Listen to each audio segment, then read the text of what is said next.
When a grieving businessman tastes Sofia's mole poblano, he's transported by a flavor filled with love and memory.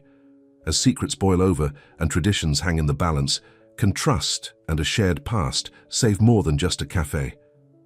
Before we get into the story, comment below where in the world you are watching from today. The morning sun streamed through the windows of Bella's cafe, casting a warm glow over the worn wooden tables.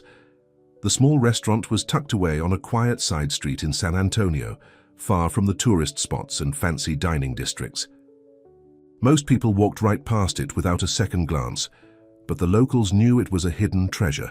In the kitchen, Sofia Delgado wiped beads of sweat from her forehead as she stirred a large pot of soup. At 25, she carried herself with the confidence of someone who had spent most of her life in a kitchen. Her dark hair was pulled back in a tight bun, and her apron was spotted with various ingredients from the morning's preparations. "Order." "Up, Sofia," called Marta, the waitress who had worked at the cafe for as long as anyone could remember. "Table 5 wants 2 specials and a side of cornbread." Sofia nodded, her hands moving automatically to prepare the plates. The cafe wasn't fancy, just simple, honest food that reminded people of home, and that was exactly how she liked it. "How's it going back here?" asked Jerry, the cafe owner, poking his head through the swinging doors. His face was lined with worry. Numbers were down again yesterday. Sofia frowned. She knew the cafe was struggling. More and more fancy restaurants were opening downtown, and fewer people seemed interested in the kind of food Bella's served. "We'll be okay," she said, trying to sound more confident than she felt. "People always come back for good food." Jerry sighed. "I hope you're right. I can't keep this place going much longer if things don't change." After he left, Sofia stood motionless, a heavy feeling settling in her chest. This cafe wasn't just a job to her, it was her second home. When her parents died in a car accident 12 years ago, her abuela had raised her in a small apartment just 3 blocks away. Every day after school, Sofia would come to the cafe where her grandmother worked as a cook. It was here, standing on a wooden stool to reach the counter, that she learned to cook all the dishes her family had brought from Mexico. "Food carries memories," her abuela would say. "When we cook, we keep the people we love alive in our hearts." Now her abuela was gone too, having passed away 2 years earlier. But in this kitchen, stirring pots and seasoning dishes just as she had taught her, Sofia felt close to her. That night, after the cafe closed, Sofia sat alone at one of the tables with the account books spread out in front of her. The numbers weren't good. Jerry had given her more responsibility lately, and she could see why he was worried. An idea had been forming in her mind all day. Tomorrow was Sunday, usually their slowest day. Maybe it was time to take a chance. She pulled out her grandmother's old recipe box, a battered tin container covered in faded flowers. Her fingers found the card she was looking for. Mole poblano. The sauce was rich and complex, made with chocolate, chilies, and a blend of spices that took hours to prepare correctly. It was her abuela's most treasured recipe, one they had only made on special occasions at home. Sofia had never made it at the cafe before. It felt too personal, too sacred to serve to strangers who might not appreciate it. But now, with the cafe in trouble, maybe it was time to share the dish that held her heart. The next morning she arrived at dawn. Jerry had given her the keys years ago, trusting her completely with his business. The kitchen was quiet and cool as she unpacked the ingredients she had brought from home. She worked silently, grinding the spices, toasting the chilies, melting the chocolate.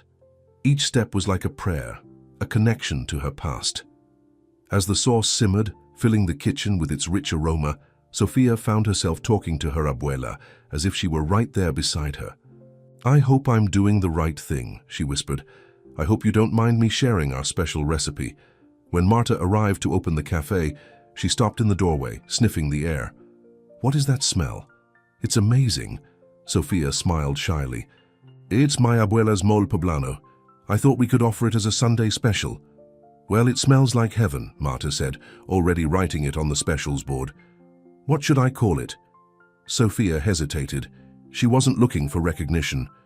"Just call it Sunday Soul Special. No need to put my name on it." The morning was slow as usual for a Sunday. A few regulars came in for coffee and breakfast, but by noon, the cafe was nearly empty. Sophia was beginning to think her experiment had been a waste when the bell above the door chimed. A man walked in, tall and impeccably dressed in a suit that probably cost more than Sophia made in a month. He didn't look like their usual customer. Everything about him, from his perfectly styled dark hair to his expensive watch, suggested he belonged in one of those fancy downtown restaurants, not a place like Bella's. He sat at a table by the window, his posture stiff and formal. Marta approached with a menu and Sophia watched from the kitchen doorway as she pointed to the specials board. To her surprise, the man nodded and ordered the mole. When Sophia plated the dish, she took extra care. The rich, dark sauce covered the chicken with a sprinkle of sesame seeds on top. She added a side of warm tortillas and rice, just the way her abuela would have served it. Through the small window in the kitchen door, she watched as Marta delivered the plate to the man's table. He looked down at the food for a long moment. Then he picked up his fork and took a bite. What happened next made Sophia's heart stop. The man froze. His fork remained suspended in midair, and a look of shock crossed his face. Sophia's stomach dropped. Did he hate it? Was something wrong with the dish? But then, slowly, his expression changed. He closed his eyes and took another bite. This time savoring it slowly. And another. And another. He ate methodically with complete focus, as if he were trying to understand something complex and important. When he finished, he sat quietly for a long time, staring out the window. Then he beckoned Marta over. "Who made this?" Sophia heard him ask. Marta pointed toward the kitchen. "Our cook, Sophia. She made it from her grandmother's recipe." The man nodded. "Please ask her to come out. I'd like to speak with her." Sophia felt a flutter of panic. She wasn't good with compliments, and something about this man made her nervous. But Marta was already at the kitchen door, waving her over excitedly. "He wants to talk to you. He loved it." Wiping her hands nervously on her flour-smudged apron, Sophia stepped out of the kitchen. The bright light of the dining area made her blink after hours in the kitchen's dimness. The man stood as she approached. Up close, she could see that his eyes were an unusual grey-blue color, sharp and observant. His face was handsome but serious, as if he rarely smiled. "You're Sophia?" he asked. She nodded, suddenly aware of how small she felt next to him. "Yes." "Was everything okay with your meal?" "My name is Nicholas Grant," he said, ignoring her question. His voice was deep and cultured. "That was the most remarkable thing I've eaten in a very long time." Sophia had heard compliments before. Usually they were about how spicy a dish was or how generous the portions were. This felt different. "Thank you," she said simply. Nicholas continued to study her face. "It wasn't just good food," he said, his voice quieter now. "It tasted like someone missed someone." Sophia felt the air leave her lungs. How could he possibly know that? How could a stranger taste the grief and love she had stirred into that sauce? She didn't answer. She couldn't. She just nodded, and for the first time in years, she felt seen, truly seen, by someone who didn't know anything about her. "Are you here every Sunday?" he asked. "Yes," she managed to say. "I work here every day." "Then I'll be back next Sunday," he said. It wasn't a question or even a polite statement. It sounded like a decision he had already made. He paid his bill, leaving a tip that made Marta gasp, and walked out without another word. "Who was that?" Marta whispered, as they watched him climb into a sleek black car that definitely didn't belong on their street. "I have no idea," Sophia said truthfully. That night, as Sophia locked up the cafe, she couldn't stop thinking about the strange man and what he had said about her food. She had put her heart into that dish, her memories, her grief. Somehow, he had tasted it all. True to his word, Nicholas returned the following Sunday. This time, Sophia had prepared chiles en nogada, another special dish her grandmother had taught her. The poblano peppers were stuffed with a mixture of meat, fruits, and spices, then topped with a creamy walnut sauce and pomegranate seeds, the red, white, and green mimicking the Mexican flag. He ate with the same focused attention as before. And again he asked to speak with her. "This was different," he said, but it had the same feeling to it. "How do you do that?" Sophia shrugged, uncomfortable with his intensity. "I just cook the way my abuela taught me. Your grandmother," he said. "Is she still living?" Sophia shook her head. "She passed away 2 years ago. She raised me after my parents died." Something flickered in Nicholas's eyes. Recognition, perhaps, or understanding. "I lost my mother recently," he said, the words coming out stiffly as if he wasn't used to sharing personal information. "She was the only person who ever cooked for me with real love." The confession surprised her. It didn't seem to fit with his polished exterior. "I'm sorry for your loss," she said genuinely. He nodded, a barely perceptible movement. "Your food, it reminds me of hers. Not the flavors, we're not Mexican, but the feeling it gives me." Sophia didn't know how to respond to that. She wasn't used to talking about feelings, especially not with customers. "Will you be serving something special next Sunday as well?" he asked. "I haven't decided yet," she replied. "I'll be here anyway," he said, with that same certainty. And so began a strange routine. Every Sunday, Nicholas would arrive just after noon. He would sit at the same table by the window. He would eat whatever Sophia had prepared that day, and afterward they would talk. Briefly at first, just a few words about the food, but as the weeks passed, their conversations grew longer. Nicholas began to arrive earlier and stay later.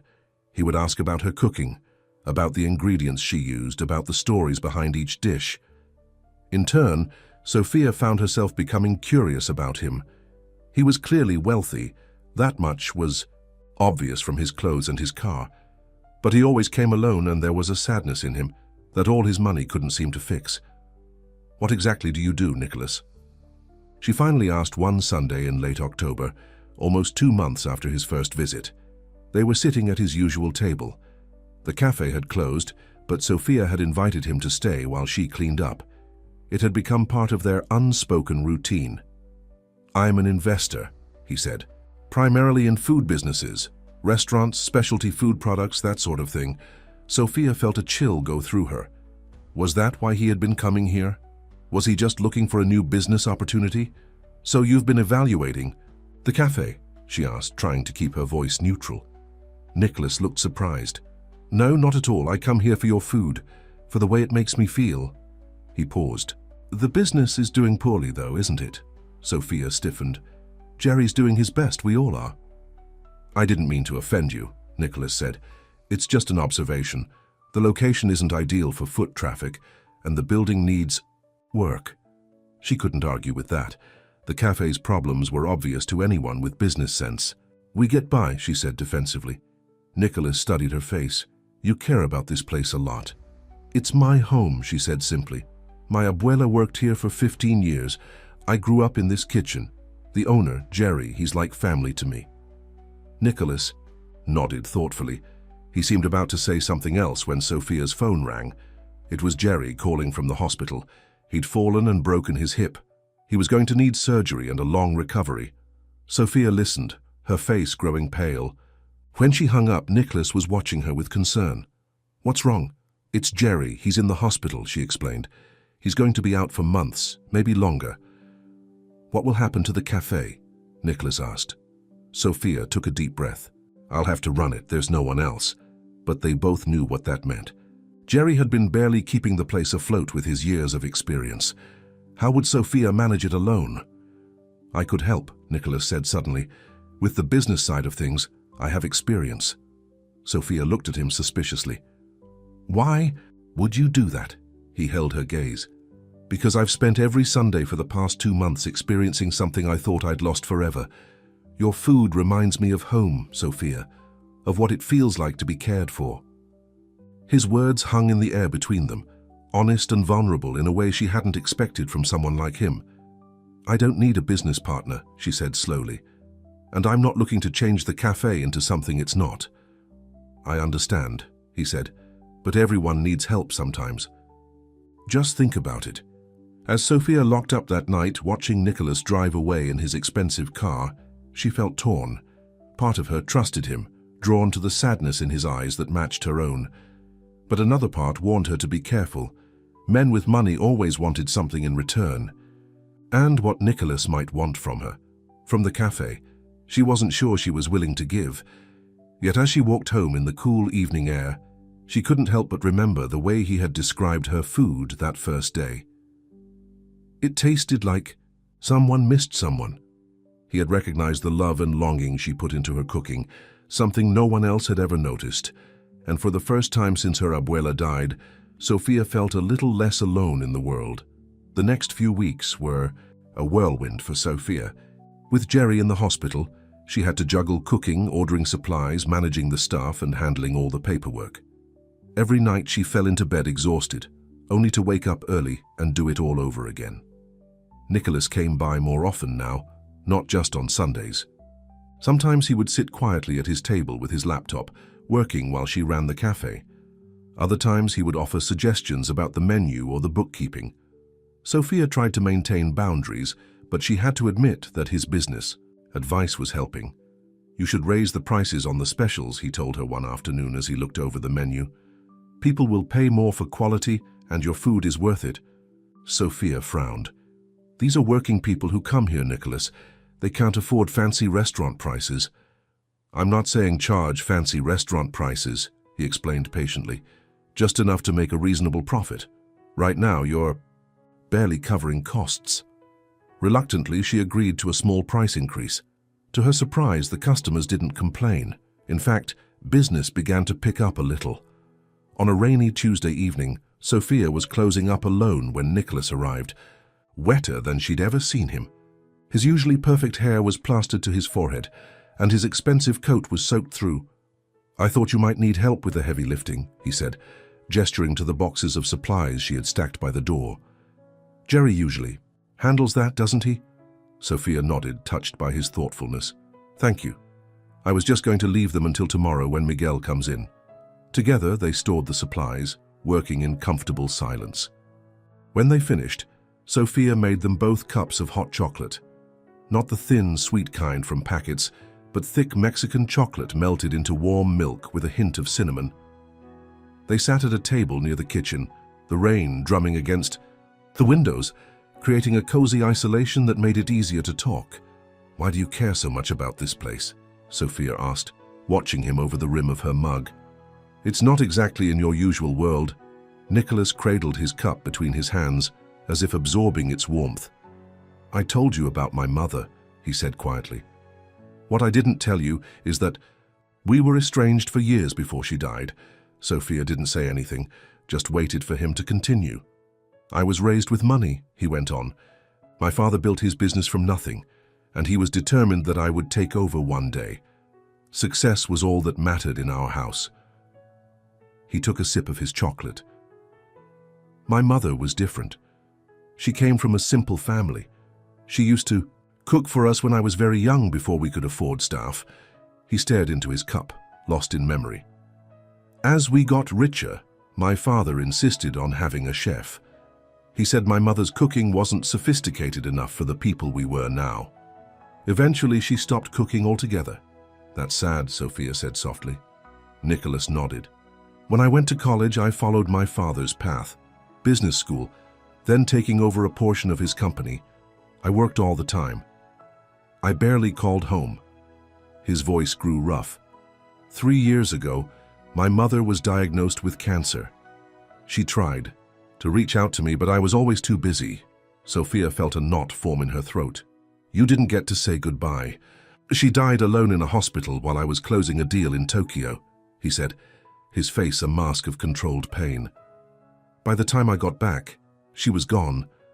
All she left me was a box of her old recipes and a note saying she had always been proud of me."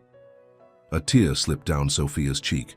She thought of her own abuela, how fortunate she had been to be with her until the end. "That first day I came here," Nicholas continued, "I was driving around, trying to clear my head.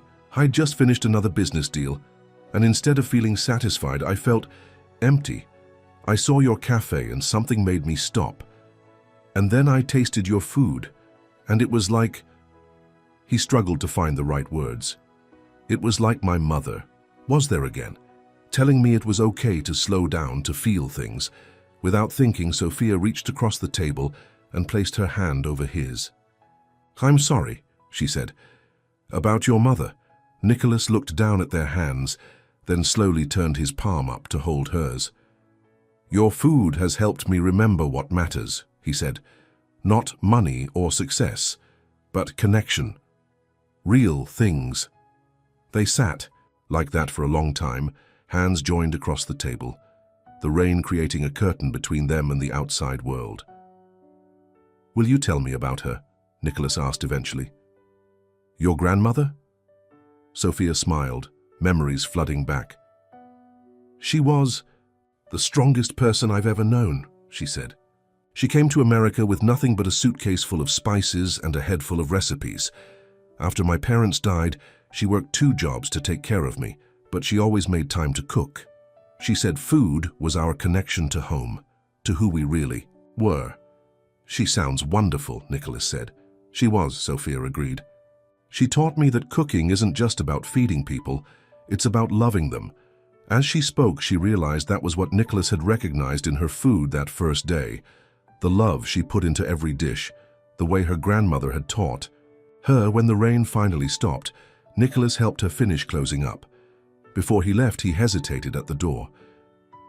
"There's something I'd like to ask you," he said. "Next week is Dia de los Muertos. I know it's an important tradition in Mexican culture. I was wondering, would you tell me more about it?" Sophia was surprised by his interest. "It's a day for honoring the dead, for remembering them. We believe that on that day the souls of our loved ones come back to visit. We make altars with their photos, their favorite foods, candles to light their way home." Nicholas looked at her intently.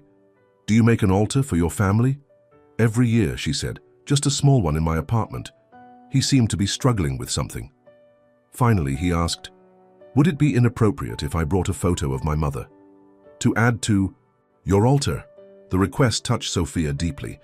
It was such a personal thing to ask, and yet it felt right somehow. "Of course you can," she said. "That's what Dia de los Muertos is all about, remembering those we've lost, together." The relief on his face was visible. "Thank you," he said. Simply. As Sophia walked home that night, she realized that something had shifted between them. Nicholas wasn't just a customer anymore, or even just a friend. He had shared something profound with her, and she with him. They were connected now by their grief, by their memories of the people they had lost. The thought both scared and excited her. The day of Dia de los Muertos, Sophia spent the morning at the cafe preparing special dishes that her abuela had taught her: pan de muerto, calabaza en tacha, tamales. The cafe was busier than usual, with many of the local Mexican families coming in for a taste of tradition. When she finally closed up and headed home, she found Nicholas waiting outside her apartment building. He looked different today, less polished, more human. He wore jeans instead of his usual suit, and his hair wasn't perfectly styled. In his hands he carried a small silver frame. "I wasn't sure what time to come," he said, suddenly seeming unsure of himself. "Now is perfect," Sophia assured him. "Come up." Her apartment was small but cozy, filled with colorful textiles and the scent of spices. In the living room, she had set up a table covered with a bright embroidered cloth. On it stood framed photos of her parents and her abuela, surrounded by marigolds, candles, and small dishes of food. Nicholas approached the altar slowly, taking it all in. "It's beautiful," he said quietly. "The marigolds help guide their spirits." "Back," Sophia explained, "and we put out food and drink for them to enjoy. My abuela loved chocolate, so I always make sure to include that." Nicholas nodded, still holding the silver frame. "May I?" he asked, gesturing to the altar. "Please," Sophia said. Carefully, he placed the frame among the others. Inside was a photo of a smiling woman with the same gray-blue eyes as Nicholas. She was standing in a kitchen, wearing an apron, her hands dusted with flour. "That's the last photo I have of her cooking," Nicholas said. "Before we got rich, before everything changed." Sophia lit another candle and placed it near his mother's photo. "What was her name?" "Eleanor," he said. "Eleanor Grant." "Welcome, Eleanor," Sophia said softly to the photo. "Your son is here to remember you." They stood together in silence, watching the candle flames flicker and dance, casting a warm glow over the faces in the photographs. There was something deeply intimate about sharing this moment, about bringing their lost loved ones together in this small sacred space. After a while, Sophia brought out the food she had prepared for the occasion: sweet bread shaped like bones, pumpkin candied in syrup, rich hot chocolate. They sat on cushions on the floor, eating and sharing stories about their families. "My mother used to make the best apple pie," Nicholas remembered. "She wouldn't use a recipe. She said she could feel when the dough was right." Sophia smiled. "My abuela was the same way. She measured with her heart, not with cups or spoons." As the night grew late, their conversation quieted. They sat side by side, shoulders touching, looking at the altar with its glowing candles.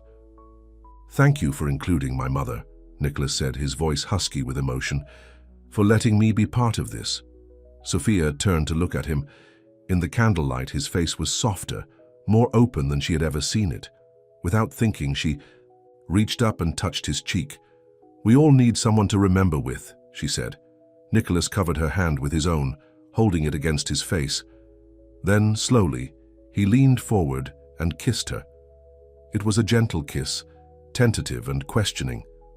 Sophia felt her heart racing as she kissed him back, giving him her answer. When they broke apart, Nicholas looked into her eyes. "I didn't come here for this," he said. "I want you to know that. I didn't have any expectations." "I know," Sophia said. And she did know. Whatever was happening between them was genuine, unexpected. It had grown out of shared grief and understanding, out of Sunday afternoons and late-night conversations over hot chocolate. They sat together until the candles burned low, talking softly about their lives, their dreams, their regrets. When Nicholas finally left, he kissed her again at the door, longer this time, with more certainty. "I'll see you tomorrow," he asked. Sophia nodded. "Sunday special," she promised.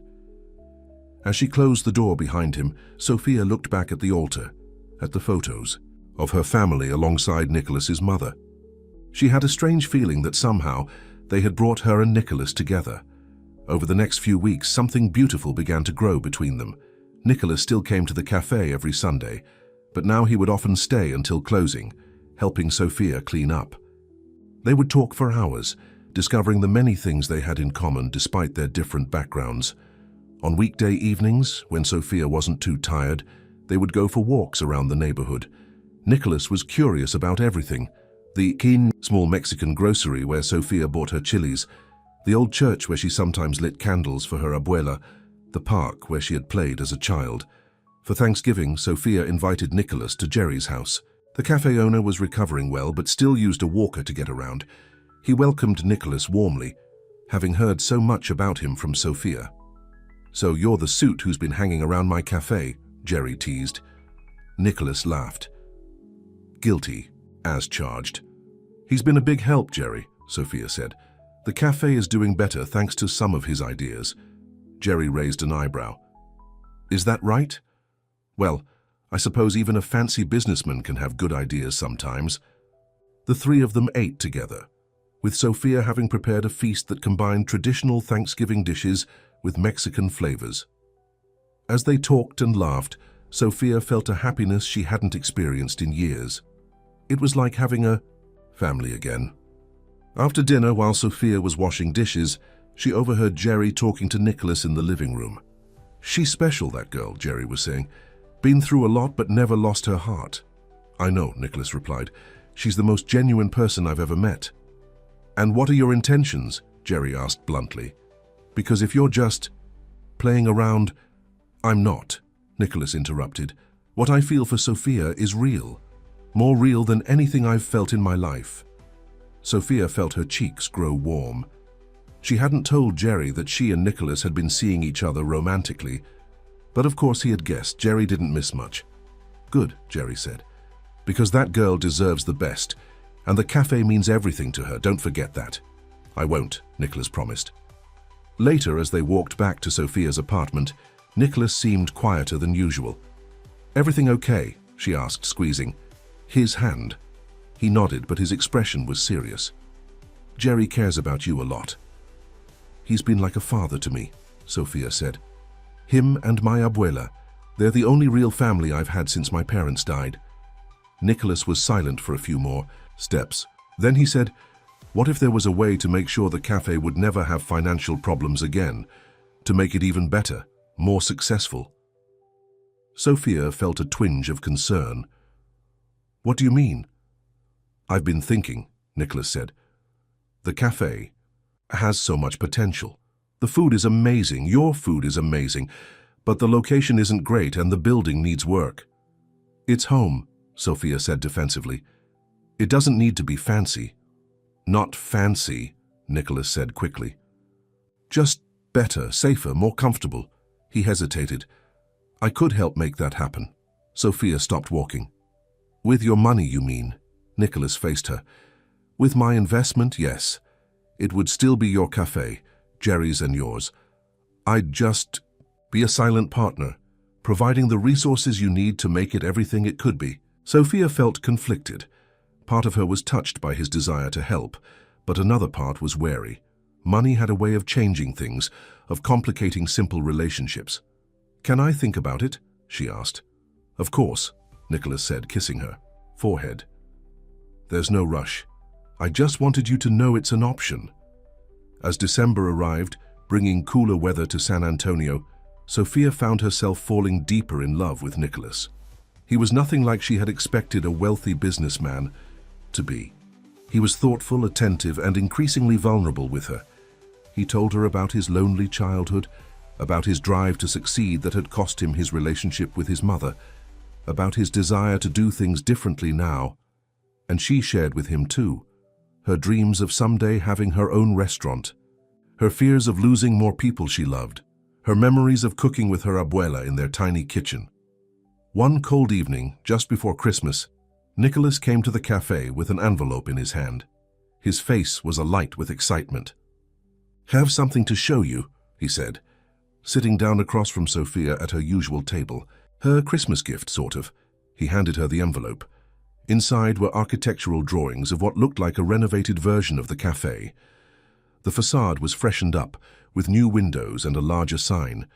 The interior layout was improved, with a slightly bigger kitchen and more comfortable seating. What is this? Sophia asked, though she could guess. It's Bella's cafe, but better, Nicholas said eagerly. I had an architect draw up these plans. We could start the renovations in January, while business is slow. By spring, it would be ready. Sophia looked at the drawings more carefully. They were beautiful, and nothing was too drastically changed. The cafe would still be recognizable as the place she loved. And there's more, Nicholas continued, pulling out another set of papers. I've secured permits for outdoor seating in the spring and summer, and I've been working on a marketing plan to attract more customers from downtown without changing the cafe's character. Nicholas, Sophia said, touched by how much thought he had put into this. This is incredible, but we can't afford all this. That's the thing, he said, taking her hands in his. I want to invest in the cafe, in your future. Our future, maybe, if that's what you want too. Sophia felt tears spring to her eyes. No one had ever believed in her this way before. No one had ever offered to make her dreams come true. What about Jerry? She asked. It's his cafe. I've already spoken to him, Nicholas admitted. He's excited about the idea. He says it's time for the cafe to grow, and he trusts you to keep its heart intact. It was all happening so fast. Just a few months ago, Sophia had been worried about the cafe closing. Now Nicholas was offering to transform it into something better, more secure. I don't know what to say, she whispered. Say yes, Nicholas urged, his eyes shining. Let me do this for you, for the cafe, for us. Looking into his face, seeing the hope and love there, Sophia felt her doubts melting away. This wasn't about money or changing the cafe into something it wasn't. This was about building a future together. Yes, she said finally. Yes, let's do it. Nicholas's face broke into a wide smile. He leaned across the table and kissed her, a kiss full of promise and possibility. As they broke apart, Sophia laughed, feeling lighter than she had in years. Merry Christmas, she said. Merry Christmas, Nicholas replied, his eyes never leaving her face. I think this is going to be the best year yet. Little did she know that trouble was brewing just beneath the surface of their newfound happiness, a storm that would test everything they were building together. January brought cold winds to San Antonio and a flurry of activity at Bella's Cafe. True to his word, Nicholas had hired contractors to begin the renovations. The cafe would remain open during most of the work, with only a 2-week closure planned for the major kitchen updates. Sophia watched with a mixture of excitement and anxiety as workers replaced windows, repainted walls, and installed new lighting. Though Nicholas had assured her that the cafe would keep its cozy, homey feel, she couldn't help worrying that something essential might be lost in the transformation. "The booths are being delivered tomorrow," Nicholas announced one evening, as they sat at a makeshift table in the half-renovated dining area. "They're handcrafted, just like we discussed, simple but comfortable." Sophia nodded, trying to picture it. "And the kitchen equipment, all top quality, but nothing too fancy or complicated," Nicholas promised. "I know you prefer traditional methods." He had been so thoughtful about every detail, making sure to consult her on all decisions. Yet sometimes Sophia caught glimpses of the businessman in him, the way he talked to contractors with authority, the ease with which he wrote large checks, the occasional phone calls he took outside where she couldn't hear. "Hey," Nicholas said, noticing her distraction, "what's on your mind?" "Just thinking about how much is changing," she admitted. "It's a lot to take in." He reached across the table and squeezed her hand. "Change can be good, and the heart of this place isn't in the walls or the furniture. It's in you, in your cooking, in the way you care for everyone who walks through that door." His words reassured her, as they always did. Over the past months, Nicholas had shown her again and again that he understood what mattered to her, that he valued the same things she did. "I should get back to prepping for tomorrow," Sophia said, standing up. "Even with half a kitchen, people still expect their food on time." Nicholas smiled. "That's what I love about you, always focused on taking care of others." As she worked in the kitchen, chopping vegetables and marinating meat for the next day's service, Sophia found herself smiling. Despite her occasional worries, she was happier than she'd been in years. The cafe was getting a new life, her relationship with Nicholas was growing stronger every day, and for the first time since her abuela died, she felt like she had a real future to look forward to. Jerry stopped by later that afternoon, leaning on his cane as he surveyed the renovation progress. "Looking good," he said, nodding appreciatively. "That boy of yours doesn't cut corners, does he?" Sophia blushed at "your boy," but she couldn't deny that Nicholas had become exactly that. Hers, as she was his. "He wants everything to be perfect," she said. Jerry lowered himself carefully onto a chair. "He's a good man, Sophia. Different from what I expected when I first saw him walking in here in that fancy suit. He's full of surprises," Sophia agreed. "Speaking of surprises," Jerry said, his voice turning serious, "did you know he's been talking to real estate agents about the building next door?" Sophia froze. "What?" Jerry nodded. "Marta's cousin works at the agency. Says Nicholas has been looking into buying the old flower shop space." "He hasn't mentioned anything to me," Sophia said, her stomach tightening. "Are you sure?" "That's what I heard," Jerry said. "Thought you should know." After Jerry left, Sophia tried to focus on her work, but her mind kept circling back to what he had told her. Why would Nicholas be looking at the neighboring property without telling her? The cafe. Renovations were already a huge project. What more could he be planning? That night, when Nicholas came to pick her up after closing, Sophia was quiet as they walked to his car. "Tired?" he asked, opening the passenger door for her. "Jerry came by today," she said, not getting in. "He heard something interesting from Marta's cousin." Nicholas raised an eyebrow. "Oh? Are you trying to buy the flower shop next door?" she asked directly. A flicker of surprise crossed his face, then something like guilt. "I was going to tell you once it was more definite," he said. "I didn't want to get your hopes up if it fell through." "My hopes up," Sophia repeated. "Nicholas, what are you planning?" He sighed. "Can we talk about this somewhere more comfortable? It's freezing out here." They drove to his apartment, a sleek modern place in an upscale building downtown. Sophia had been there many times before, but tonight it felt different, more like the domain of Nicholas the businessman than Nicholas her boyfriend. Once inside, Nicholas poured them each a glass of wine and sat beside her on the sofa. "I've been thinking about the cafe's future," he began. "The renovations are just the start. With your cooking and my business experience, We could build something really special. The cafe is already special, Sophia said defensively. Of course, it is, Nicholas agreed quickly. But imagine having more space, room for a larger dining area, maybe a separate event space for private parties. The flower shop location is perfect. We could connect the two buildings, create something unique. Sophia set down her wine glass. Why didn't you talk to me about this first? Nicholas looked uncomfortable. I wanted to have all the details worked out, to present you with a complete vision, not just a vague idea. But it's not your vision to create alone, Sophia said, her voice rising. This is my life, Nicholas. The cafe is my home. You can't just make these huge decisions without me. I wasn't making decisions, he protested. I was just exploring. Possibilities, nothing's been signed. Sophia stood up, pacing the room. What else haven't you told me? What other possibilities are you exploring behind my back? Nicholas ran a hand through his hair, frustrated. I've been talking to some food magazine editors about featuring your cooking, and I've been looking into bottling and selling your salsas and mole sauce. What? Sophia stared at him in disbelief. You want to turn my family recipes into some mass-produced product? Not mass-produced, Nicholas argued. Small batch, high quality, your recipes, your standards. I just thought, you thought you could use my cooking to make money, Sophia interrupted, just like your father did with your mother. The words hung in the air between them.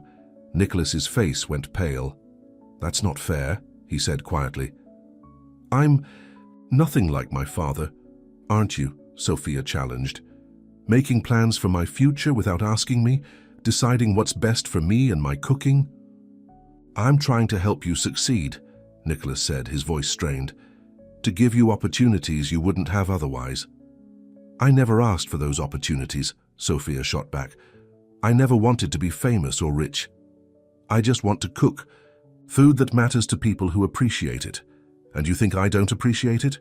Nicholas stood now too, hurt evident in his eyes. Sophia, your cooking changed my life. I just want to share that with more people. Is that so wrong?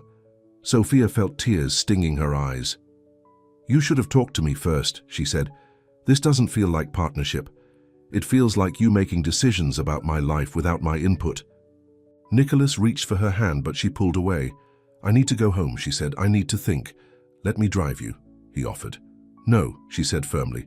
I'll call a cab. The next day at the cafe, Sophia went through the motions of work with a heavy heart. She and Nicholas had never really fought before. The hurt in his eyes when she compared him to his father haunted her. Maybe she had been too harsh. Maybe he really did just want to help her succeed. But the thought of her abuela's sacred recipes being bottled and sold in stores made her stomach churn. Those recipes were meant to be cooked with love, made fresh for people you cared about. They weren't meant to sit on supermarket shelves. Nicholas didn't come to the cafe that day or the next. He sent a text apologizing, saying he wanted to give her space to think. Sophia didn't reply. She didn't know what to say. By Sunday, she was a mess of conflicting emotions. Part of her missed Nicholas terribly and wanted to call him to work things out. Another part was still angry and hurt that he had made such big plans without consulting her. As noon approached, the time Nicholas usually came for his Sunday meal, Sophia found herself watching the door, but he didn't come. The day dragged. On each hour without Nicholas making Sophia more miserable. Had she ruined everything? Had she pushed away the man who had brought such joy back into her life? Just as she was about to close up, the bell above the door chimed. Sophia looked up, hope flaring in her chest. But it wasn't Nicholas. It was a woman, tall, elegantly dressed, with sharp features and calculating eyes. She looked around the cafe with an expression that was half curiosity, half disdain. Can I help you? Sophia asked, approaching the woman. We're about to close, but I can wrap something up for you to take home. The woman turned her cold gaze on Sophia. You must be Sophia. Delgado, she said. It wasn't a question. Sophia nodded warily. And you are? Catherine Grant, the woman replied. Nicholas's aunt and his business manager. Sophia felt a chill run through her. Nicholas had mentioned his aunt before, his father's sister who had helped raise him after his mother died. From what little he had said, Sophia had gathered that Catherine was as cold and business-focused as his father had been. Nicholas isn't here, Sophia said. I know, Catherine replied. I came to see you, may I? She gestured to a table. Reluctantly, Sophia led her to a table and sat down across from her. Catherine placed an expensive leather portfolio on the table between them. Nicholas has always been emotional, she began, her tone clinical. He gets that from his mother. After Eleanor died, he went through a difficult period, became very sentimental. Sophia bristled at the way Catherine said sentimental, like it was a disease. If you're here to talk about Nicholas, maybe you should talk to him directly. Catherine ignored her. When he first told me about this cafe, about you, I thought it was just a phase, a way of processing his grief. She sighed. But it's gone on too long now and it's beginning to affect his judgment. What are you talking about? Sophia asked, though she had a sinking feeling she knew exactly what Catherine meant. This investment, Catherine said, gesturing around at the half-renovated cafe. It's not rational. The return will never justify the expense. And now he wants to buy the property next door? Start a line of gourmet sauces? She shook her head.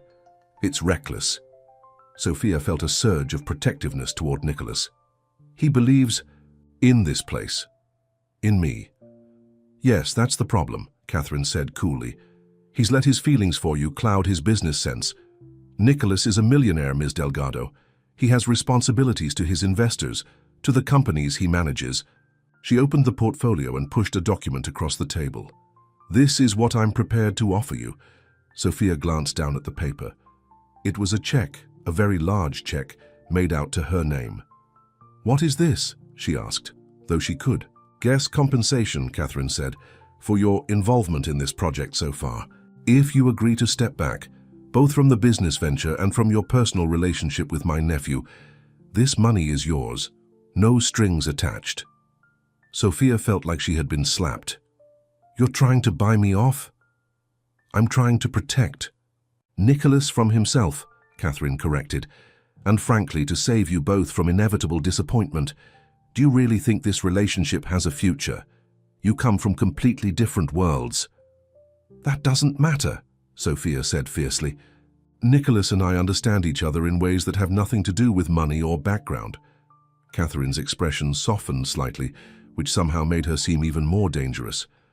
I don't doubt that you care for him, but Nicholas has responsibilities, a legacy to uphold. Eventually he'll remember that. And where will that leave you? Sophia pushed the check back across the table. I don't want your money, and I think you should leave now. Catherine didn't move. Did you know that Nicholas has already secured trademarks for Sophia's kitchen? That he's had packaging designed for your products? That he's lined up distribution channels with gourmet food stores across 3 states? Sophia felt the blood drain from her face. You're lying. Without a word, Catherine pulled more documents from her portfolio.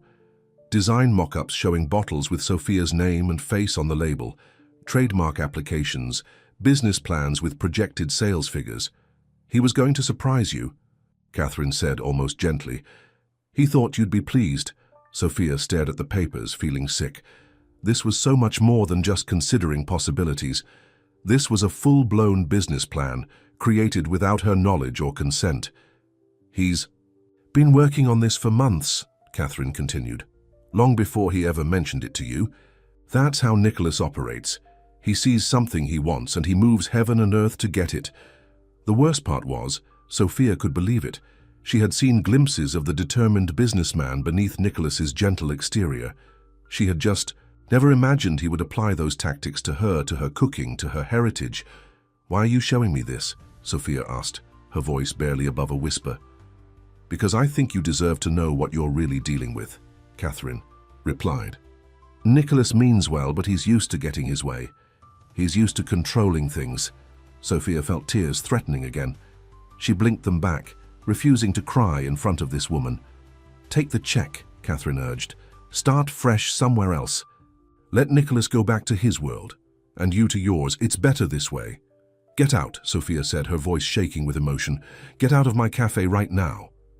Catherine gathered her papers, but left the check on the table. Think about it, she said. The offer stands for 3 days. After she left, Sophia sat alone in the empty cafe, staring at the check. She felt betrayed, confused, heartbroken. The documents Catherine had shown her confirmed her worst fears, that Nicholas saw her cooking as a business opportunity, something to be packaged and sold. But another part of her didn't want to believe it. The Nicholas she knew, the man who had shared his grief with her, who had understood the love in her cooking from the very first bite, could he really have been planning all this behind her back? She needed to hear his side of the story. Despite her anger and hurt, she owed him that much. Picking up her phone, she called him. It went straight to voicemail. She tried again, with the same result. Finally, she sent a text. "We need to talk. Please come to the cafe tomorrow morning." That night, Sophia barely slept. She tossed and turned, her mind replaying her conversation with Catherine, remembering all the moments with Nicholas that now seemed tainted by ulterior motives. Had it all been a lie? The connection she thought they shared, the understanding, the love. Had it just been Nicholas seeing a business opportunity and pursuing it? The next morning, Sophia arrived at the cafe early. She made coffee and sat waiting, the check from Catherine still on the table where she had left it. At 9 o'clock, Nicholas walked in.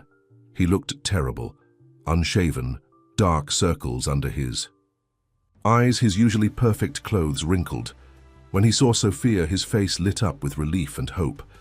"Sophia," he began, "I'm so sorry about our fight. I should have talked to you about my ideas before." He stopped when he noticed the check on the table. His expression changed from hopeful to confused. "What is that?" "Your aunt paid me a visit yesterday," Sophia said, her voice steadier than she felt. "She brought this along with some very interesting documents." Nicholas paled. "Catherine came here. What documents?" "Trademark applications for Sophia's kitchen," she said. "Packaging designs with my face on them. Distribution plans. Things you never mentioned to me, even when we were fighting about your plans."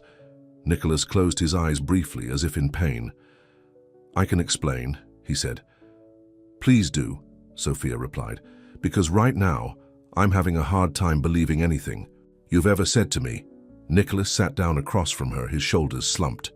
"I did have those things made up," he admitted, "but not in the way Catherine probably made it sound." "Then how?" Sophia challenged.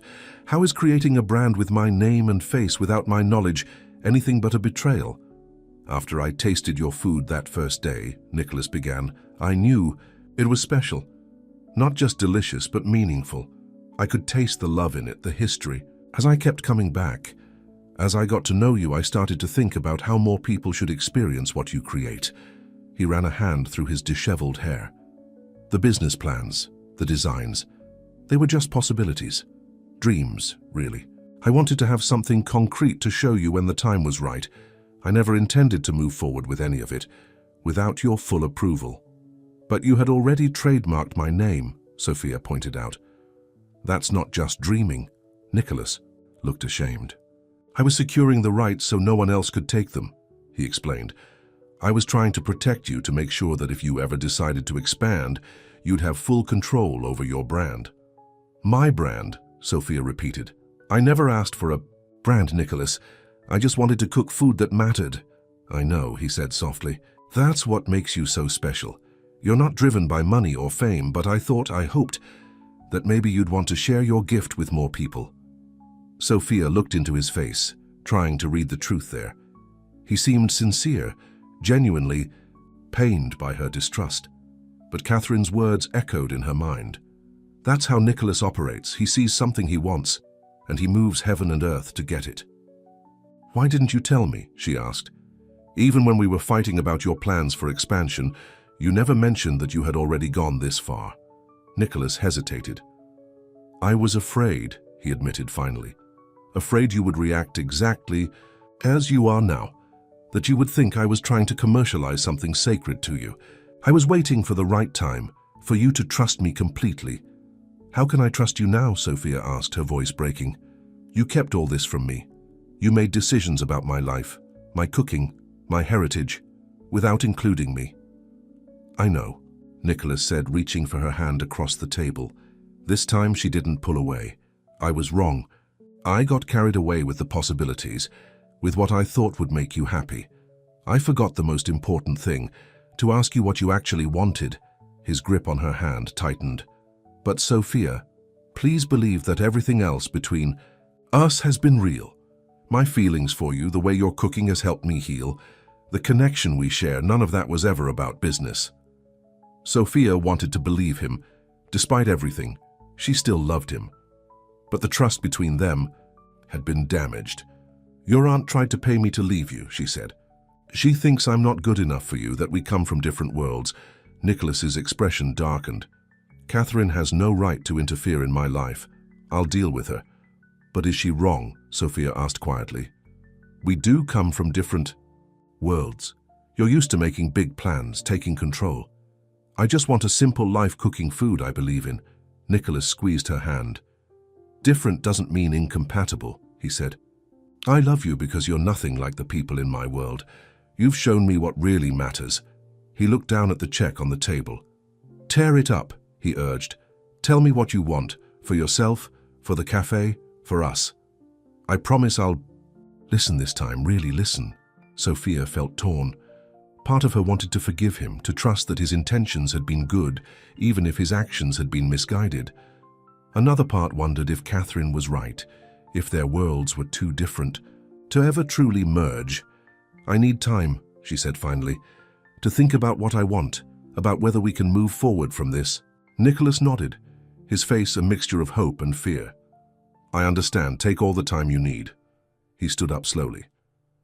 Just know that whatever you decide, I'm sorry for betraying your trust.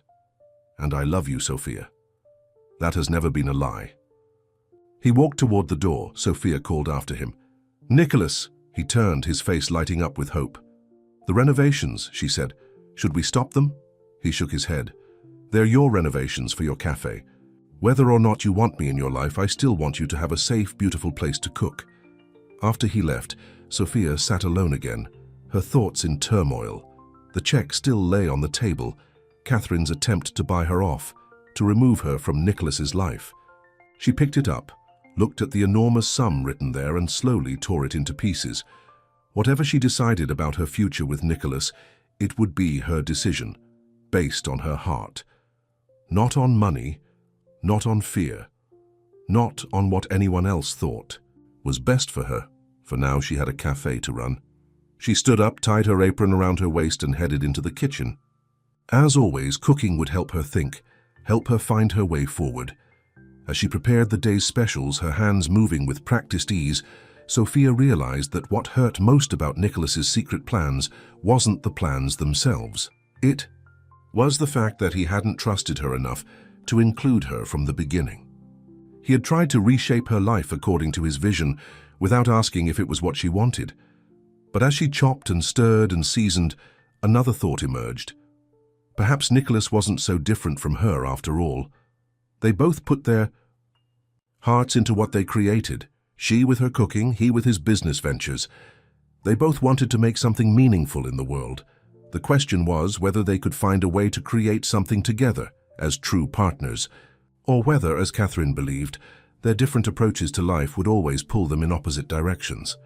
As customers began to arrive for lunch, Sophia pushed these thoughts aside. There would be time for decisions later. For now, she would do what she had always done, pour her heart into her cooking, and trust that the right path would become clear. A week passed with no word from Nicholas. The cafe renovations continued, managed by the contractors he had hired, but Nicholas himself stayed away. Sophia alternated between missing him terribly and feeling relieved to have space to think. The cafe was closed for the major kitchen renovations, giving Sophia unexpected free time. She used it to visit places that held memories of her abuela. The small church where they had lit candles together, the Mexican grocery store where her grandmother had taught her to select the best chilies, the park bench where they had shared ice cream on summer evenings. At each place, Sophia found herself wondering what her abuela would advise about Nicholas. Would she tell Sophia to forgive him? To walk away? To find some middle ground? I wish you were here, Sophia whispered, sitting on their favorite bench, watching children play in the distance. I could use your wisdom right now. On the 4th day of her unexpected vacation, Jerry called and invited her to lunch at his house. When she arrived, she found him looking better than he had in months, moving around with just a cane instead of his walker. Look at you, Sophia said, hugging him carefully. "You're getting stronger every day." "Doctors say I'm healing faster than expected," Jerry said proudly. "I might even be able to come back to the cafe part-time next month." Over lunch, they discussed the renovation progress. Jerry seemed excited about the changes, especially the new kitchen equipment. "That boyfriend of yours doesn't skimp on quality," he remarked, then noticed Sophia's expression. "Trouble in paradise," Sophia sighed. "It's complicated." "Isn't it always?" Jerry said knowingly. "Want to talk about it?"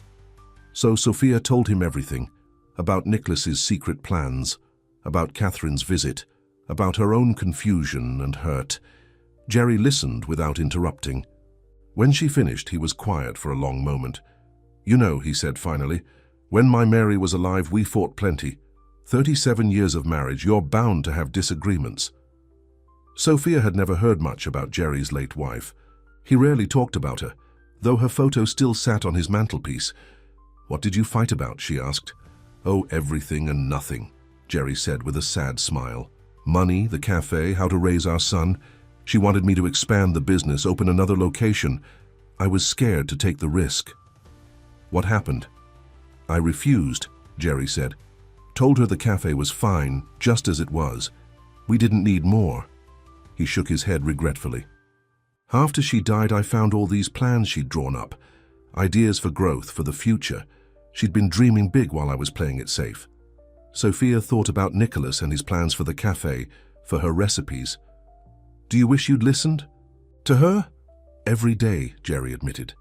"Not because I think she was right about everything, but because I never gave her ideas a fair chance.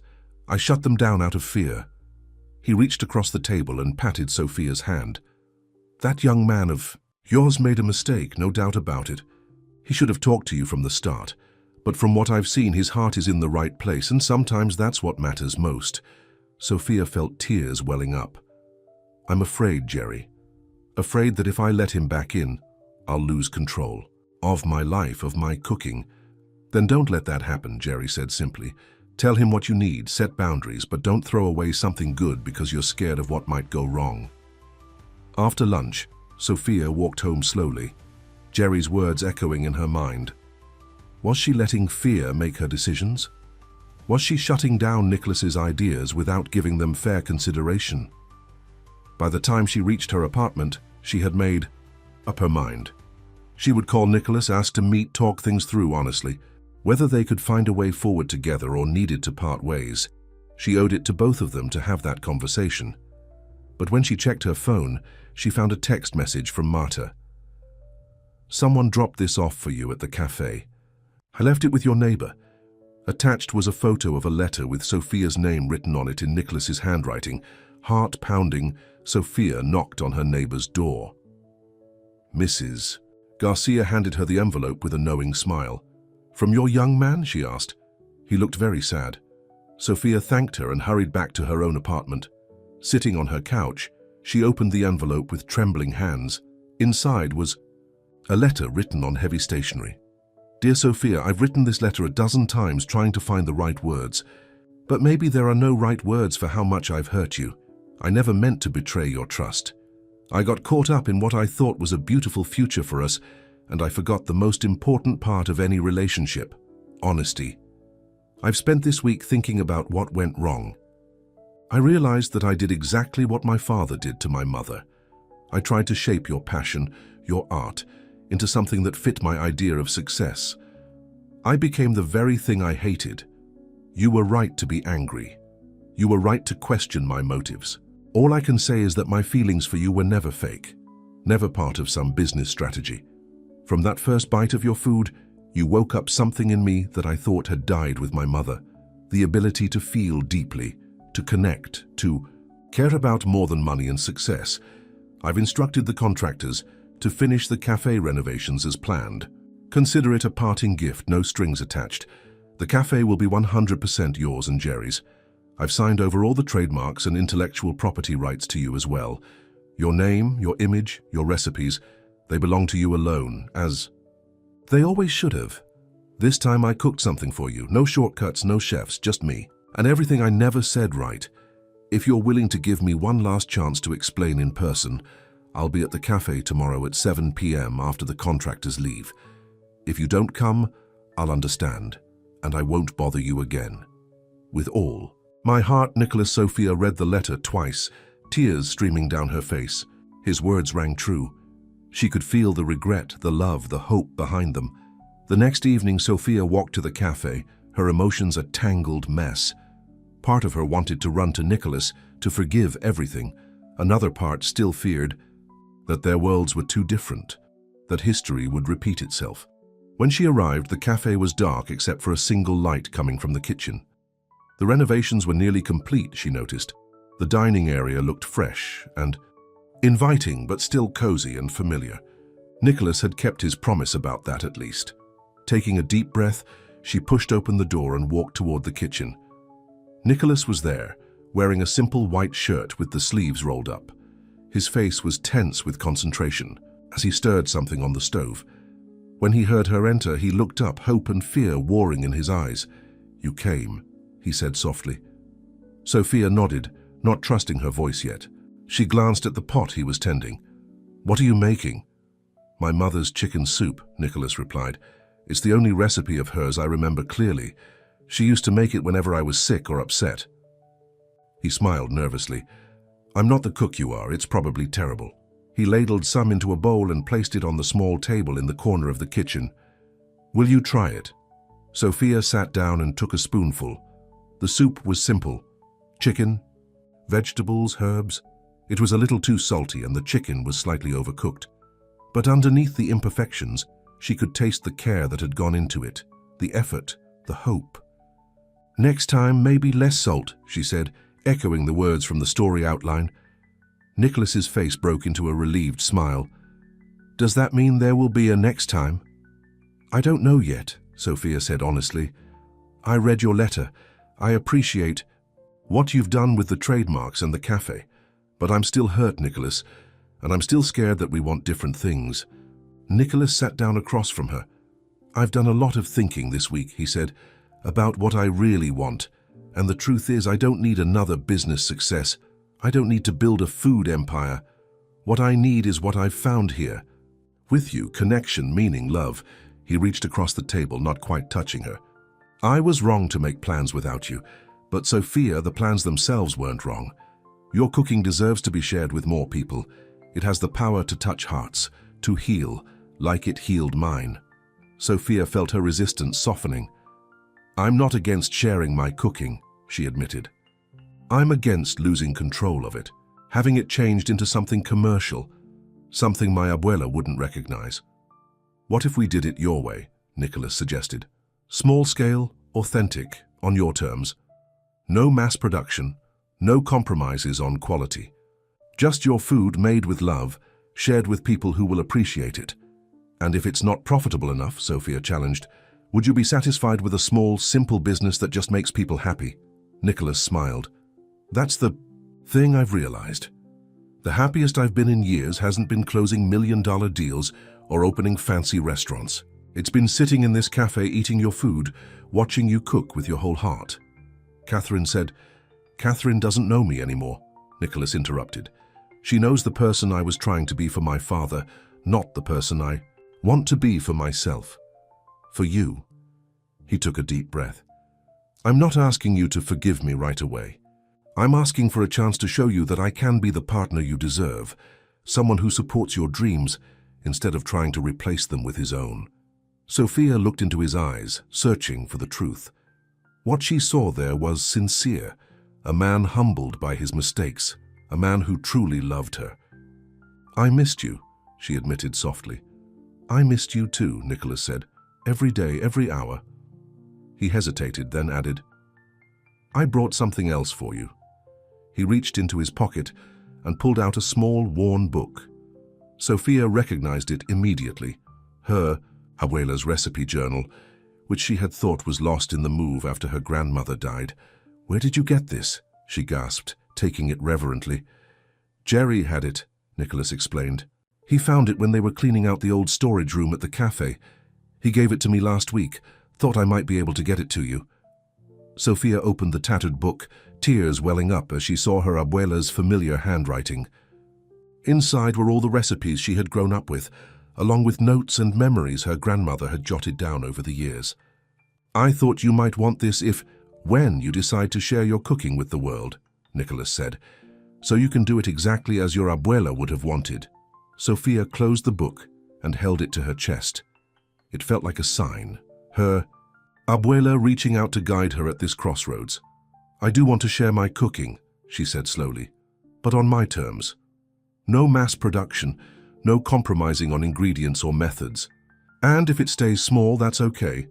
Nicholas nodded eagerly. "Whatever you want, I can help with the business side, but you'll have final say on everything, I promise." "And the cafe stays as it is," Sophia continued, "a place where regular people can come for good food at fair prices." "Absolutely," Nicholas agreed. "It's the heart of everything." Sophia considered him for a long moment. "I can't promise we'll never fight again," she said finally. "We're different people, from different worlds. There will be times when we don't see things the same way." "I know," Nicholas said, "but maybe that's good. Maybe we need those different perspectives to create something better than either of us could alone." He stood up and moved to her side of the table, kneeling beside her chair. "I love you, Sofia Delgado. Not your cooking, not your business potential. You, your heart, your strength, your integrity. I want to build a life with you, whatever that looks like." Sophia felt the last of her doubts melting away. She leaned down and kissed him, a kiss that held forgiveness, hope, and promise. "I love you too," she whispered against his lips. 6 months later, the renovated Bella's Cafe was thriving. Jerry had returned to work part-time, proudly showing off the new kitchen to anyone who would listen. Marta and the staff were busier than ever, as word of Sophia's cooking had spread throughout San Antonio. But the biggest change was the small shop adjacent to the cafe, connected by a doorway in the back wall. "Sophia's Kitchen," the sign read in simple, elegant letters. Inside, wooden shelves held jars of salsa, mole sauce, and spice blends, all made in small batches by Sophia herself, using her abuela's recipes. Each jar bore a label with Sophia's face and a story about the recipe's origin. And in the back of the shop was a small teaching kitchen where Sophia offered cooking classes twice a week, sharing not just recipes, but the love and tradition behind them. Nicholas had kept his word. He handled the business aspects, but Sophia had final say on everything. The operation remained small and personal, just as she wanted. And to everyone's surprise, especially Catherine's, it was successful beyond expectations. People were willing to pay premium prices for authentic food made with love and tradition. On a quiet Sunday evening, after the cafe had closed, Sophia and Nicholas sat at his usual table by the window.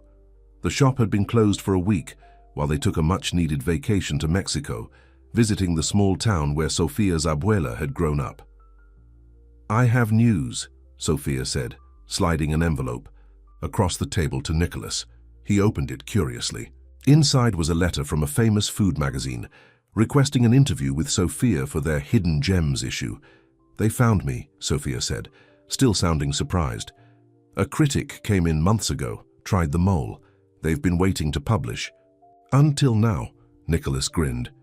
"I always knew your food was special. How do you feel about it?" "Nervous," Sophia admitted, "but excited too. My abuela would have been so proud." Nicholas took her hand across the table, his thumb brushing over the simple engagement ring he had given her 2 months earlier. "She is proud," he said. "I'm sure of it." Sophia squeezed his hand, thinking of all they had been through, all they had learned together. "There's something else," she said, her voice softer now. "Something I've been thinking about." "What's that?" Nicholas asked. "The critic asked if I'd consider writing a cookbook," Sophia explained. "Not just recipes, but stories too. About my family, about cooking with love, about how food connects us to the people we've lost." Nicholas's face lit up. "You'd be amazing at that." "I think I want to do it," Sophia said, "but I'll need help with the business stuff. Contracts, publishing details. That's your world, not mine." "Partners," Nicholas said, lifting her hand to kiss it. "That's what we are. I handle what I'm good at. You handle what you're good at. And together we create something better than either of us could alone." Sophia smiled, feeling a deep contentment settle over her. This was what she had been afraid of losing: her voice, her choices, her connection to her past. But Nicholas had proven that he didn't want to change her or control her. He wanted to support her, to help her dreams grow in the direction she chose. "I was thinking," Nicholas said, "maybe we could donate a portion of the cookbook proceeds to a culinary scholarship for kids who grew up like you with a passion for cooking but not a lot of opportunities." Sophia felt her heart swell with love for this man who understood her so completely. "That's perfect," she said. Just then, her phone buzzed with a notification. It was a message from the cafe's social media account. Someone had posted a review of their Sunday special, praising not just the food but the feeling behind it. "They get it," Sophia said, showing Nicholas the message. "They taste what you tasted that first day. The love," Nicholas said. "The memories." "The flavor of my heart," Sophia finished with a smile. Outside, the sun was setting over San Antonio, casting a golden glow through the cafe windows. Inside, Sophia and Nicholas sat with their hands entwined, two people from different worlds who had found their way to each other through food, through grief, through forgiveness and love. In the kitchen, a pot of soup simmered gently on the stove, Nicholas's mother's recipe with a few adjustments suggested by Sophia. It wasn't perfect, but it was made with love, and in the end, that was all that really mattered.